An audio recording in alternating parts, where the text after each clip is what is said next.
আল্লাহর নবীর একজন সাহাবী ছিল, যার নাম হচ্ছে আব্দুল্লাহ আনসারী। আল্লাহর নবী মসজিদে নববীতে ইমামতি করেন। নবীর তেলাওয়াত কত সুন্দর, কত মধুর। সাহাবায়ে কেরাম নামাজের জন্য দৌড়ে আসেন। আল্লাহর নবীর জামাতে অনেক মুসল্লি নিয়মিত একজন মুসল্লি আল্লাহর নবীর পিছনে নামাজ পড়েন, কিন্তু নামাজের টাইমে আসেন না। জামাত শুরু হয়ে গেলে দৌড়ে এসে জামাতে শামিল হয়। ভাইয়ারা আমার, দৌড়ে এসে জামাতে শামিল হওয়া এটা মাকরুহে তাহরিমি, নিষেধ। নবীর সাহাবী, নবীর ছাত্র, তার অনেক সম্মান, তাকে প্রশ্ন করা যাবে না। সে মনে কষ্ট পাইলে বেজাল আছে। নবীর কাছে বলেন, ইয়া রাসূলুল্লাহ, আপনার সাহাবী আব্দুল্লাহ আনসারী প্রতিদিন জামাতে দেরি করে শরীক হয়। দেরি করে শরীক হইলে তো শেষ হইতো, কিন্তু নামাজের সালাম ফিরাইতে দেরি হয়। আব্দুল্লাহ আনসারী মসজিদ থেকে চলে যেতে দেরি করে না। মুনাফিক ব্যক্তি যে মসজিদে আসলে তার জ্বালা শুরু হয়ে যায়, বেশিক্ষণ সময় মসজিদে টিকতে পারে না। এজন্য মুমিনের আলামত জামাতের সাথে মসজিদে নামাজ পড়ে, মুনাফিকের আলামত বাড়িতে নামাজ পড়ে, কাফেরের আলামত যে নামাজ পড়ে না। আল্লাহর নবীর পরিষ্কার হাদিস, মান তারাকাস সালাতা ফাকাদ কাফারা, নামাজ যে ছেড়ে দিল সে কাফের হয়ে গেল। ভাইয়ারা আমার, বিশ্ব নবীর কাছে সাহাবায়ে কেরাম কমপ্লেইন করেছে। আল্লাহর নবী বলে, ঠিক আছে, আমি নিজেই এখন থেকে লক্ষ্য করব, আমি নিজেই এখন থেকে দেখব। এবার আল্লাহর নবী অপেক্ষা করেন, আসরের নামাজের জামাতের সময় হয়ে গেছে, অনেক সময় চলে গেল, আব্দুল্লাহ আনসারী আসতেছে না। আল্লাহর নবী হুকুম দিয়ে দিলেন, ইকামত শুরু করে দাও। ইকামত শুরু করে দিলেন। এবার বিশ্ব নবী রাহমাতুল লিল আলামিন তাকবীর শুরু করে দিবেন। এমন সময় একজন লোকের আসার শব্দ শোনা যায়। বিশ্ব নবীর আর বোঝার বাকি রইল না, এটাই তাহলে আব্দুল্লাহ আনসারী। নবী সালাম ফিরাইয়া পিছনে দেখেন আর নাই আব্দুল্লাহ আনসারী। বিশ্ব নবী বলেন, ও সাহাবীরা, আব্দুল্লাহ আনসারীর বাড়িটা কে চিনো? আমি চিনি ইয়া রাসূলুল্লাহ, আমাকে নিয়ে চলো, আমি জিজ্ঞেস করব কেন সে এমন করে। বিশ্ব নবী বাড়িতে চলে গেলেন। আব্দুল্লাহ আনসারীর বাড়িতে গিয়ে অপেক্ষা করতেছেন, বাড়িতে প্রবেশ করেন না। আল্লাহর নবী সালাম দিয়েছেন। ইসলামের সৌন্দর্য, কারো বাড়িতে এইভাবে ঢোকা যাবে না, সালাম করবেন, এরপর অনুমতি নেবেন, আসসালামু আলাইকুম ওয়া রাহমাতুল্লাহ, আদখুলু, আমি কি প্রবেশ করব? যদি পারমিশন আসে ঢুকবেন, আর না হলে ঢুকবেন না। আমাদের অবস্থা কি? দরকার হইল বাইরে, বাড়ি থেকে ভাবি ভাই বাড়িতে আসেনি, দরকার ভাইরে ডাক দিছে ভাবিরে।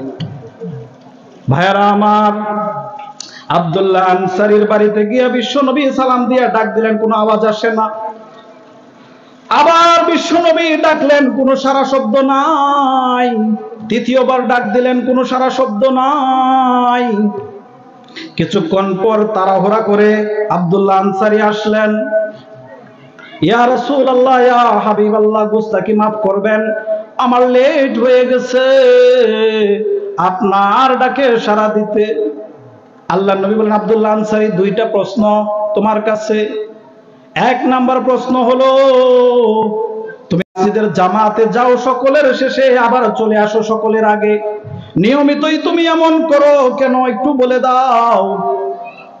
দুই নাম্বার প্রশ্ন, তোমার বাড়ির বারান্দার পিলারের সাথে, খুঁটির সাথে তোমার বাচ্চাটা শিকল দিয়ে বাঁধা কেন, ছোট বাচ্চা? আব্দুল্লাহ আনসারী চোখের পানি ছেড়ে দিয়ে বলে, ইয়া রাসূলুল্লাহ, ইয়া হাবিবাল্লাহ, কারো কাছে কোনোদিন বলি নাই।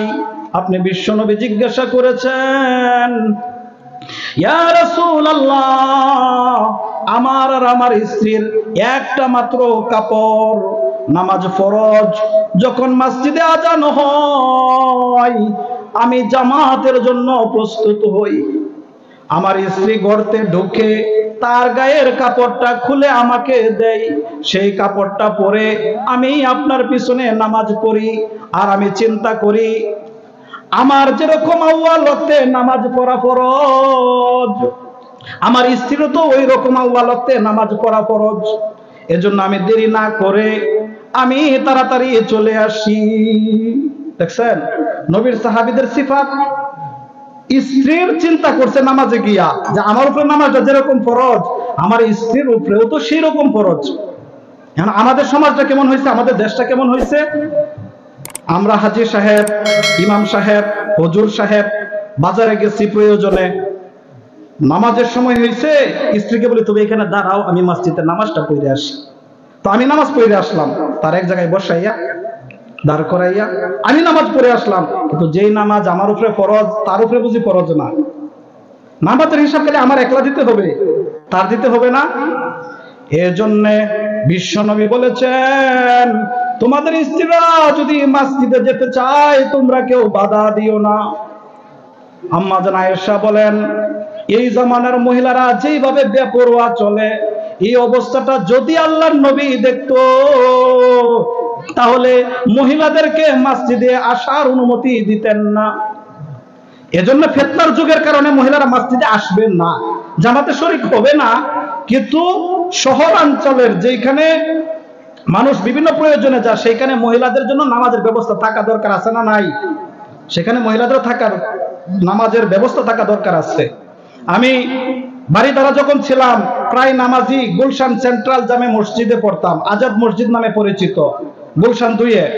তো এখানে বাংলাদেশের যত কওমি মাদ্রাসা আছে সমস্ত মাদ্রাসার যিনি বড় হুজুর, সভাপতি, চেয়ারম্যান মহিউস সুন্নাহ আল্লামা মাহমুদুল হাসান সাহেব, তিনি সেখানে জুম্মার নামাজ পড়ান। তো আমি দেখলাম ওই আজাদ মসজিদের 2য় তলায় মহিলাদের জন্য জুম্মার নামাজের ব্যবস্থা আছে, তারা সেখানে নামাজ পড়ে। এখন নামাজ মহিলারা জামাতে না পড়ুক, কিন্তু এরকম ব্যবস্থা যেখানে গিয়ে মানুষ এরকম প্রয়োজনে যা সেইখানে মহিলাদের জন্য নামাজের ব্যবস্থা থাকার দরকার আছে, এটা আমরা চিন্তা করি না। আল্লাহর নবীর সাহাবী চিন্তা করেছেন আমার যেরকম ওয়াক্তে নামাজ পড়া সবের অধিকারী হওয়া দরকার, আমার স্ত্রীও তো ওইরকম নামাজের সওয়াব অর্জন করার প্রয়োজন আছে। এজন্য ইয়া রাসূলুল্লাহ আমি তাড়াতাড়ি চলে এসে আমার জামাটা খুলে আমার জামাটা খুলে আমার স্ত্রীকে দেই, আমি ঘরতে ঢুকে যাই, আমার জামা পরিধান করে আমার স্ত্রী নামাজ আদায় করে। নবীজি তার কথা শুনে কান্না করে এবার বলে এই সন্তানটা ছোট একটা মাসুম বাচ্চা, তাকে শিকল দিয়ে বেঁধেছো কেন? বলে ইয়া রাসূলুল্লাহ আমি খুব গরিব মানুষ, কাজে চলে যায় কাপড়টা পরিধান করে, আমার স্ত্রী গর্তে অবস্থান করে, আমার স্ত্রী উলঙ্গ গর্তে থাকে, আমার এই সন্তান যদি ছাড়া থাকে অবুঝ বাচ্চা মাসুম বাচ্চা বুঝবে না। আমার বাড়ির পাশে ইহুদির বাড়ি, ইহুদির খেজুর গাছ থেকে খেজুর পড়লে আমার বাচ্চা নিয়ে আসবে, পরের গাছের খেজুর খাবে আমার বাচ্চা, এই খাবার থেকে হারাম রক্ত তার মধ্যে তৈরি হবে। এজন্য আমি শিকল দিয়ে আমার বাচ্চাটাকে বেঁধে কাজে যাই, কাজ থেকে এসে শিকল খুলে আমার বাচ্চাকে আমি সাথে নিয়ে খাবার খাওয়াই। তো বলতেছিলাম নামাজ আল্লাহ পাক এমন একটা ফরজ বিধান রেখেছেন উম্মতের জন্য, এই নামাজ কোনো অবস্থায় মাপ হয় না।